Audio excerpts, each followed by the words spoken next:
ಇವತ್ತಿನ ವಿಡಿಯೋದಲ್ಲಿ ರುಚಿಯಾದ ಮುಲ್ಲಂಗಿಯ ಚಟ್ನಿಯನ್ನು ಹೇಗೆ ಮಾಡೋದು ಅಂತ ನೋಡೋಣ. ಇದು ಬಿಸಿ ಅನ್ನಕ್ಕೆ ಸ್ವಲ್ಪ ತುಪ್ಪ ಹಾಕ್ಕೊಂಡು ಚಟ್ನಿ ಹಾಕ್ಕೊಂಡು ಊಟ ಮಾಡ್ತಾ ಇದ್ರೆ ಅದರ ರುಚಿನೇ ಬೇರೆ. ಇದು ಬರೀ ಅನ್ನಕ್ಕೆ ಮಾತ್ರ ಅಲ್ಲ, ಚಪಾತಿಗೂ ರೊಟ್ಟಿಗೂ ತುಂಬ ಸೂಪರ್ ಆಗಿರುತ್ತೆ ಟೇಸ್ಟು. ನಮಸ್ಕಾರ ಎಲ್ರಿಗೂ, ನಾನು ಲಕ್ಷ್ಮಿ ಕಿಚನ್ಗೆ ಸ್ವಾಗತ. ಮೊದಲಿಗೆ ನಾನಿಲ್ಲಿ ಒಂದು 3 ಮುಲ್ಲಂಗಿನ ಸಿಪ್ಪೆ ತೆಗೆದುಬಿಟ್ಟು ಚಿಕ್ಕದಾಗಿ ಹೆಚ್ಚಿಟ್ಕೊಂಡಿದ್ದೀನಿ. ಒಂದು ಮೀಡಿಯಮ್ ಸೈಜ್ 3 ಮುಲ್ಲಂಗಿ ತೊಗೊಂಡಿದ್ದೀನಿ. ಹಾಗೆ ಇನ್ನೊಂದು ಪ್ಯಾನ್ಗೆ 2 ಟೇಬಲ್ ಸ್ಪೂನ್ ಆಗುವಷ್ಟು ಶೇಂಗಾ ಬೀಜನ ಹಾಕ್ಕೊಂಡು, ಹಾಗೆ ಈ 2 ಟೇಬಲ್ ಸ್ಪೂನ್ ಆಗುವಷ್ಟು ಕಡಲೆಬೇಳೆನ ಹಾಕ್ಕೊಂಡು ಸಣ್ಣ ಉರಿನಲ್ಲಿ ಹುರ್ಕೋಬೇಕು. ಚೆನ್ನಾಗಿ ಫ್ರೈ ಆಗಬೇಕು. ಇದೆಲ್ಲ ಹಸಿಯಾಗಿದ್ದರೆ ಚೆನ್ನಾಗಿರಲ್ಲ ಚಟ್ನಿ. ಈಗ ಇದಕ್ಕೆ ಇಷ್ಟು ಸ್ವಲ್ಪ ಹುರಿದಾದ್ಮೇಲೆ ಒಂದು 5ರಿಂದ 6ವರೆಗೂ ಗುಂಟೂರು ಮೆಣಸಿನ್ಕಾಯಿನ ಹಾಕ್ಕೊತಾ ಇದ್ದೀನಿ. ಹಾಗೆ 1 ಟೇಬಲ್ ಸ್ಪೂನ್ ಆಗುವಷ್ಟು ಧನಿಯಾ ಕಾಳನ್ನು ಹಾಕ್ಕೊತಾ ಇದ್ದೀನಿ. ಅದನ್ನು ಸಣ್ಣ ಉರಿಯಲ್ಲಿ ಚೆನ್ನಾಗಿ ಹುರ್ಕೋಬೇಕು. ಈಗ ಇದಕ್ಕೆ 1 ಟೇಬಲ್ ಸ್ಪೂನ್ ಆಗುವಷ್ಟು ಜೀರಿಗೆನ ಹಾಕ್ಕೊಂಡು ಚೆನ್ನಾಗಿ ಕೆಂಪಗಾಗೋವರೆಗೂ, ನೋಡಿ ಇಷ್ಟು ಕೆಂಪಗಾದರೆ ಸಾಕು. ಚೆನ್ನಾಗಿ ಹುರಿದಿದ್ದೀನಿ ನಾನೀಗ. ಈಗ ಇದನ್ನು ಗ್ಯಾಸ್ ಆಫ್ ಮಾಡಿಕೊಂಡು ಒಂದು ಪ್ಲೇಟಿಗೆ ಹಾಕ್ಕೊಂಡ್ಬಿಟ್ಟು ತಣ್ಣಗಾಗಿ ಬಿಡ್ತಾ ಇದ್ದೀನಿ. ಈಗ ಅದೇ ಪ್ಯಾನ್ಗೆ 1 ಟೇಬಲ್ ಸ್ಪೂನ್ ಆಗುವಷ್ಟು ಎಣ್ಣೆನ ಹಾಕ್ಕೋಬೇಕು. ಹಾಗೆ ಒಂದು ದೊಡ್ಡದಾಗಿರೋ ಒಂದು ಈರುಳ್ಳಿನ ಸ್ಲೈಸ್ ಥರ ಕಟ್ ಮಾಡಿಕೊಂಡು ಹಾಕ್ಕೊತಾ ಇದ್ದೀನಿ. ಇದನ್ನು ಚೆನ್ನಾಗಿ ಹುರ್ಕೋಬೇಕು. ಇದನ್ನು ಜಾಸ್ತಿ ಏನು ಹುರ್ಕೊಳ್ಬೇಕು ಅಂತ ಏನೂ ಇಲ್ಲ. ಆಮೇಲೆ ಮುಲ್ಲಂಗಿ ಹಾಕ್ಕೊತೀವಲ್ವ, ಅದ್ರ ಜೊತೆನೇ ಫ್ರೈ ಆಗೋಗುತ್ತೆ. ನೋಡಿ ಇಷ್ಟು ಹುರಿದಾದ್ಮೇಲೆ ನಾವು ಸಣ್ಣಗೆ ಹೆಚ್ಚಿಟ್ಕೊಂಡಿದ್ವಲ್ಲ ಮುಲ್ಲಂಗಿನ, ಅದನ್ನು ಸೇರಿಸ್ಕೋಬೇಕು. ಮುಲ್ಲಂಗಿ ಜೊತೆನೇ ಈರುಳ್ಳಿ ಫ್ರೈ ಆಗೋಗುತ್ತೆ. ಇದನ್ನು ಮೀಡಿಯಮ್ ಟು ಹೈ ಫ್ಲೇಮಲ್ಲಿ ಇಟ್ಕೊಂಡು ಚೆನ್ನಾಗಿ ಹುರ್ಕೋಬೇಕು. ಮುಲ್ಲಂಗಿ ಏನಾದರೂ ನಿಮಗೆ ಹಸಿಯಾಗಿತ್ತು ಅಂದರೆ ಚಟ್ನಿ ಟೇಸ್ಟೇ ಚೆನ್ನಾಗಿರಲ್ಲ. ನೋಡಿ ಇಷ್ಟು ಹುರಿದಾದ್ಮೇಲೆ ಒಂದು ನಿಂಬೆಹಣ್ಣಿನ ಗಾತ್ರದ ಹುಣಸೆ ಹಣ್ಣನ್ನು ಕೂಡ ಹಾಕ್ಕೊಂಡು ಹುರ್ಕೊತಾ ಇದ್ದೀನಿ. ಮುಲ್ಲಂಗಿ ಚೆನ್ನಾಗಿ ಹುರ್ಕೊಳ್ಳಿ, ಕೆಂಪಗಾಗೋವರೆಗೂ ಹುರ್ಕೋಬೇಕು. ನೋಡಿ ಒಂದು 5ರಿಂದ 6 ನಿಮಿಷ ಆದಮೇಲೆ ಇಷ್ಟು ಕೆಂಪಗಾಗಿದೆ. ಇಷ್ಟಾದರೆ ಸಾಕು. ಈಗ ಇದಕ್ಕೆ ಒಂದು 1/4 ಚಮಚದಷ್ಟು ಅರಿಶಿನ ಪುಡಿನ ಹಾಕ್ಕೊಂಡು ಒಂದ್ಸಲ ಮಿಕ್ಸ್ ಮಾಡಿ ಗ್ಯಾಸ್ ಆಫ್ ಮಾಡಿಕೊಂಡು ಇದನ್ನು ತಣ್ಣಗಾಗಕ್ಕೆ ಬಿಟ್ಬಿಡೋಣ. ಅಷ್ಟರೊಳಗಡೆ ಮಿಕ್ಸಿ ಜಾರಿಗೆ ನಾವೇನು ಹುರಿದಿಟ್ಕೊಂಡಿದ್ವಲ್ಲ ಅದನ್ನು, ಶೇಂಗಾ ಬೀಜ, ಕಡಲೆಬೇಳೆ ಅದನ್ನೆಲ್ಲ ಹಾಕ್ಕೋಬೇಕು. ಹಾಗೆ ರುಚಿಗೆ ಬೇಕಾದಷ್ಟು ಉಪ್ಪನ್ನು ಹಾಕ್ಕೊಂಡು ಒಂದು ಸಲ ಪಲ್ಸ್ ಥರ ರುಬ್ಕೊಂಡು ಬರಬೇಕು. ನೋಡಿ ಈ ಥರ ಕೋರ್ಸ್ ಪೌಡ್ರ್ ಥರ ಇರಬೇಕು. ಈ ಥರ ರುಬ್ಕೊಂಡು ಬಂದಾದಮೇಲೆ ನಾವೇನು ಮುಲ್ಲಂಗಿನ ಹುರಿದಿಟ್ಕೊಂಡಿದ್ವಲ್ಲ ತಣ್ಣಗಾದ್ಮೇಲೆ ಇದನ್ನು ಮಿಕ್ಸಿ ಜಾರಿಗೆ ಹಾಕ್ಕೊತಾ ಇದ್ದೀನಿ. ಇದನ್ನು ತರಿಯಾಗಿ ರುಬ್ಕೊಳ್ಳೋಣ, ಅಷ್ಟು ಫುಲ್ಲು ನೈಸಾಗಿ ಏನು ಬೇಡ. ನೋಡಿ ಇಷ್ಟಾದರೆ ಸಾಕಾಗುತ್ತೆ, ಕರೆಕ್ಟಾಗಿದೆ ಇದು. ಈಗ ಇದಕ್ಕೆ ಒಂದು ಸೂಪರ್ ಆದ ಒಗ್ಗರಣೆಯನ್ನು ಮಾಡ್ಕೊಳ್ಳೋಣ. ಒಂದು ಒಗ್ಗರಣೆ ಮಾಡ್ಕೊಳ್ಳೋಕ್ಕೆ 1 ಟೇಬಲ್ ಸ್ಪೂನ್ ಆಗುವಷ್ಟು ಎಣ್ಣೆ ಮತ್ತು ಅರ್ಧ ಚಮಚದಷ್ಟು ಸಾಸಿವೆ, ಅರ್ಧ ಚಮಚದಷ್ಟು ಜೀರಿಗೆ, ಹಾಗೆ ಒಂದು 5ರಿಂದ 6ವರೆಗೂ ಬೆಳ್ಳುಳ್ಳಿನ ಜಜ್ಕೊಂಡು ಹಾಕ್ಕೊತಾ ಇದ್ದೀನಿ. ಹಾಗೆ ಒಂದು 2 ಒಣಮೆಣಸಿನ್ಕಾಯಿ ಹಾಕ್ಕೊಂಡು ಸ್ವಲ್ಪ ಹುರಿದ್ಬಿಟ್ಟು ಗ್ಯಾಸ್ನ ಆಫ್ ಮಾಡ್ಕೊತಾ ಇದ್ದೀನಿ. ಗ್ಯಾಸ್ ಆಫ್ ಮಾಡ್ಕೊಂಡ್ಮೇಲೆ ನಾನು ಕರಿಬೇವು ಹಾಕ್ಕೊತಾ ಇದ್ದೀನಿ. ಅದೇ ಊರಿಗೆ ಸಾಕಾಗುತ್ತೆ. ನೋಡಿ ಚೆನ್ನಾಗಿ ಫ್ರೈ ಮಾಡಿಕೊಂಡು ಚಟ್ನಿಗೆ ಸೇರಿಸ್ಕೋಬೇಕು. ಚಟ್ನಿ ಸೇರಿಸ್ಕೊಂಡು ಒಂದ್ಸಲ ಮಿಕ್ಸ್ ಮಾಡಿದ್ರೆ ಆಯಿತು. ರುಚಿಯಾದ ಮುಲ್ಲಂಗಿ ಚಟ್ನಿ ರೆಡಿಯಾಗೋಯ್ತು.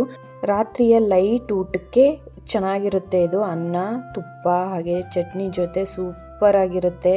ಒಂದ್ಸಲ ಟ್ರೈ ಮಾಡಿ. ನಿಮ್ಗೆ ಹೇಗೆ ಬಂದಿತ್ತು ಅಂತ ಕಾಮೆಂಟಲ್ಲಿ ತಿಳಿಸಿ. ವಿಡಿಯೋದಲ್ಲಿ ಪುದೀನ ಚಟ್ನಿಯನ್ನು ಹೇಗೆ ಮಾಡೋದು ಅಂತ ನೋಡೋಣ. ಇದು ರಾತ್ರಿ ಊಟಕ್ಕೆ, ಲಘು ಊಟಕ್ಕೆ ತುಂಬ ರುಚಿಯಾಗಿರುತ್ತೆ.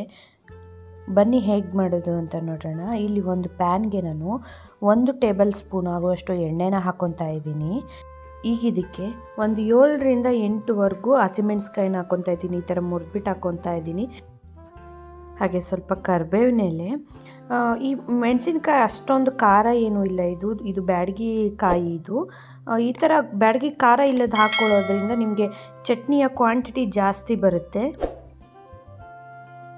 ರುಚಿನೂ ಇರುತ್ತೆ. ಈಗ ಇದಕ್ಕೆ ಪುದೀನ ಎಲೆನ ಹಾಕ್ಕೊತಾ ಇದ್ದೀನಿ. ಇದು ಅರೌಂಡ್ 2 ಇಡಿಯಷ್ಟಿದೆ ಇದು. ನಾನು ಇದನ್ನು ಚೆನ್ನಾಗಿ ತೊಳೆದ್ಬಿಟ್ಟು ಸ್ವಲ್ಪ ನೀರೆಲ್ಲ ಇಳಿದಾದ್ಮೇಲೆ ಆಮೇಲೆ ಇದಕ್ಕೆ ಸೇರಿಸ್ಕೊತಾ ಇದ್ದೀನಿ.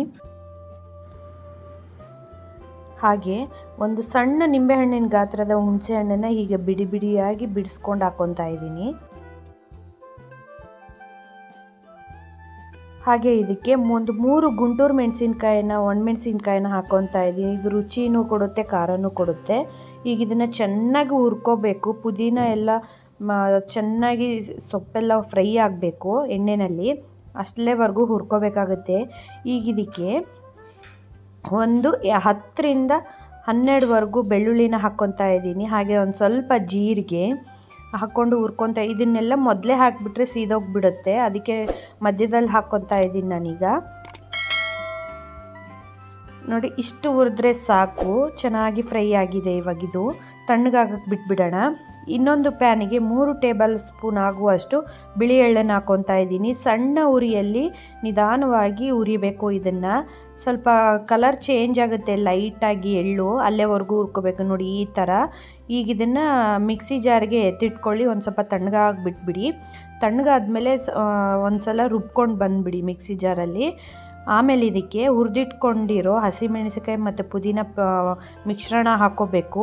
ಹಾಗೆ ರುಚಿಗೆ ಬೇಕಾದಷ್ಟು ಉಪ್ಪು ಮತ್ತು 1/4 ಚಮಚದಷ್ಟು ಅರಿಶಿನ ಹಾಕ್ಕೊಂಡು ಸ್ವಲ್ಪ ಮಿಕ್ಸಿ ರುಬ್ಕೊಂಡು, ನಮಗೆ ಸ್ವಲ್ಪ ಬೇಕಾದರೆ ಒಂದು ಸ್ವಲ್ಪ ನೀರು ಹಾಕ್ಕೋಬೇಕು. ಒಂದು 2 ಸ್ಪೂನ್ ಆಗುವಷ್ಟು ನೀರನ್ನು ಹಾಕ್ಕೊಂಡು ಒಂದು ತರಿಯಾಗಿ ರುಬ್ಕೊಂಡ್ರೆ ಸಾಕು, ನುಣ್ಣಗೆ ರುಬ್ಬೋ ಅವಶ್ಯಕತೆ ಏನೂ ಇಲ್ಲ.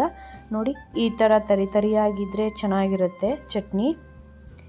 ಈಗ ಇದಕ್ಕೆ ಒಂದು ರುಚಿಯಾದ ಒಗ್ಗರಣೆಯನ್ನು ಮಾಡಿದರೆ ಆಯಿತು.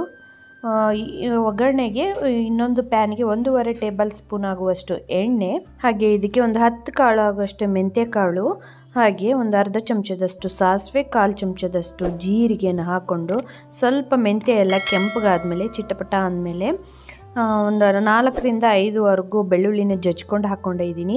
ಹಾಗೆ 1 ಟೀ ಸ್ಪೂನಷ್ಟು ಕಡಲೆಬೇಳೆ, 1 ಟೀ ಸ್ಪೂನಷ್ಟು ಉದ್ದಿನಬೇಳೆನ ಹಾಕ್ಕೊಂಡು 2 ಒಣಮೆಣಸಿಕಾಯಿನ ಹಾಕ್ಕೊಂಡು ಸ್ವಲ್ಪ ಕರಿಬೇವನ್ನ ಹಾಕ್ಕೊಂಡು ಸ್ವಲ್ಪ ಕೆಂಪಗಾಗೋವರೆಗೂ, ಸ್ವಲ್ಪ ಬ್ರೌನಿಷ್ ಆಗೋವರೆಗೂ ಹುರ್ಕೊಂಡ್ರೆ ಸಾಕು.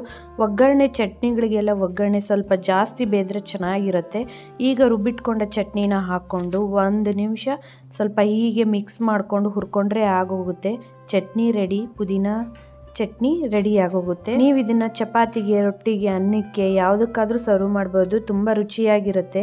ಒಂದ್ಸಲ ಟ್ರೈ ಮಾಡಿ ನೋಡಿ. ರೆಸಿಪಿ ಇಷ್ಟ ಆದರೆ ಪ್ಲೀಸ್ ಲೈಕ್ ಮಾಡಿ, ಶೇರ್ ಮಾಡಿ, ಸಬ್ಸ್ಕ್ರೈಬ್ ಆಗೋದನ್ನು ಮಾತ್ರ ಅನ್ನದ ಜೊತೆ ಯಾವುದೇ ಸಾಂಬಾರು ಇರಲಿ, ರಸಮ್ ಇರಲಿ, ಬಿಸಿ ಅನ್ನದ ಜೊತೆ ಸ್ವಲ್ಪ ತುಪ್ಪ ಚಟ್ನಿ ಇದ್ದರೆ ಅದರ ರುಚಿನೇ ಬೇರೆ ಅನ್ನೋರಿಗೆ ಈ ವಿಡಿಯೋ ತುಂಬ ಇಷ್ಟ ಆಗುತ್ತೆ. ಇವತ್ತಿನ ವಿಡಿಯೋದಲ್ಲಿ ನಾನು ಬೆಂಡೆಕಾಯಿನ ಯೂಸ್ ಮಾಡಿಕೊಂಡು ಚಟ್ನಿನ ಮಾಡ್ತಾಯಿದ್ದೀನಿ. ತುಂಬ ರುಚಿಯಾಗಿರುತ್ತೆ. ರೊಟ್ಟಿಗೆ, ಚಪಾತಿಗೆ, ಅನ್ನಕ್ಕೆ ಸಖತ್ತಾಗಿರುತ್ತೆ. ಇದು ಬೆಂಡೆಕಾಯಿ ಆರೋಗ್ಯಕ್ಕೆ ತುಂಬ ಒಳ್ಳೆಯದು. ಬನ್ನಿ ತಡ ಮಾಡದೆ ಹೇಗೆ ಮಾಡೋದು ಅಂತ ನೋಡೋಣ. ಮೊದಲಿಗೆ ನಾನಿಲ್ಲಿ ಒಂದು 300 ಗ್ರಾಮ್ ಆಗುವಷ್ಟು ಬೆಂಡೆಕಾಯಿನ ತೊಗೊಂಡಿದ್ದೀನಿ. ಅದನ್ನು ಚೆನ್ನಾಗಿ ವಾಶ್ ಮಾಡಿಬಿಟ್ಟು ಕ್ಲೀನ್ ಮಾಡಿ ಈ ಥರ ಪೀಸಸ್ಸಾಗಿ ಕಟ್ ಮಾಡಿ ಇಟ್ಕೊಂಡಿದ್ದೀನಿ.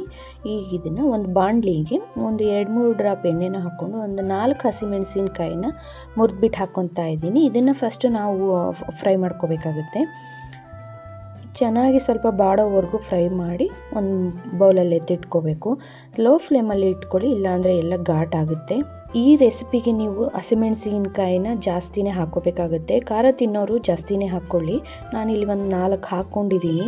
ನಿಮ್ಗೆ ಇನ್ನೂ ಖಾರ ತಿಂತೀರಾ ಅಂದರೆ ಇನ್ನೂ 1-2 ಹಾಕ್ಕೊಳ್ಳಿ. ತುಂಬ ರುಚಿಯಾಗಿರುತ್ತೆ. ಖಾರ ಇದ್ದಷ್ಟು ಚಟ್ನಿ ರುಚಿಯಾಗಿರುತ್ತೆ. ಈಗ ಅದೇ ಬಾಣಲಿಗೆ ಇನ್ನೂ 1 ಟೇಬಲ್ ಸ್ಪೂನ್ ಆಗುವಷ್ಟು ಎಣ್ಣೆನ ಹಾಕ್ಕೊಂಡು ಹೆಚ್ಚಿಟ್ಕೊಂಡಿರೋ ಬೆಂಡೆಕಾಯಿನ ಹಾಕ್ಕೊಂಡು ಫ್ರೈ ಮಾಡ್ಕೋಬೇಕು. ಚೆನ್ನಾಗಿ ಬೆಂಡೆಕಾಯಿ ಎಲ್ಲ ಬಾಡೋವರೆಗೂ ಫ್ರೈ ಮಾಡ್ಕೊಳ್ಳಿ. ಆದಷ್ಟು ಎಳೆದಾದ ಬೆಂಡೆಕಾಯಿ ತೊಗೊಳ್ಳಿ, ಚಟ್ನಿ ರುಚಿ ಚೆನ್ನಾಗಿರುತ್ತೆ. ಎಲ್ಲ ಚಟ್ನಿಗಳಂತಲ್ಲ ಇದು, ಈ ಬೆಂಡೆಕಾಯಿ ಚಟ್ನಿ ಅಂಟಿದ್ರೂ ಇದರ ರುಚಿನೇ ಸಖತ್ತಾಗಿರುತ್ತೆ. ಒಮ್ಮೆ ಟೇಸ್ಟ್ ಮಾಡಿ ನೋಡಿದ್ರೆ ಇನ್ನೊಂದ್ಸಲಿ ಮಾಡ್ಕೊಂಡು ತಿಂತೀರಾ, ಅಷ್ಟು ರುಚಿಯಾಗಿರುತ್ತೆ. ನೋಡಿ ಇಷ್ಟು ಬ್ರೌನಿಷ್ ಆಗೋವರೆಗೂ ಸ್ವಲ್ಪ ಹುರ್ಕೊಂಡು ಚೆನ್ನಾಗಿ ಬಾಡೋವರೆಗೂ ಒಂದು ಪ್ಲೇಟಲ್ಲಿ ಎತ್ತಿಟ್ಕೊತಾ ಇದ್ದೀನಿ.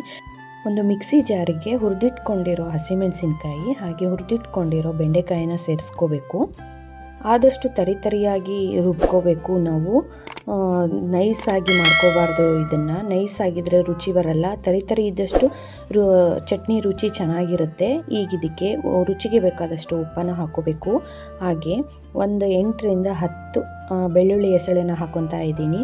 ಹಾಗೆ ಸ್ವಲ್ಪ ಕೊತ್ತಂಬರಿ ಸೊಪ್ಪನ್ನು ಹಾಕ್ಕೊಂಡು ಹಾಗೆ ಸ್ವಲ್ಪ ಕರ್ಬೇವಿನ ಸೊಪ್ಪನ್ನು ಹಾಕ್ಕೊತಾ ಇದ್ದೀನಿ. ಇದ್ರ ಜೊತೆಗೆ ನಾನು ಒಂದು ಅರ್ಧ ಚಮಚ ಆಗುವಷ್ಟು ಸಕ್ಕರೆನ ಹಾಕ್ಕೊತಾ ಇದ್ದೀನಿ. ಸಕ್ಕರೆ ಬದಲು ಬೆಲ್ಲನೂ ಹಾಕ್ಕೋಬೋದು, ರುಚಿ ಚೆನ್ನಾಗಿರುತ್ತೆ. ಈಗ ಇದನ್ನು ತರಿಯಾಗಿ ರುಬ್ಕೋಬೇಕು. ಆದಷ್ಟು ತರಿಯಾಗಿ ರುಬ್ಕೊಳ್ಳಿ.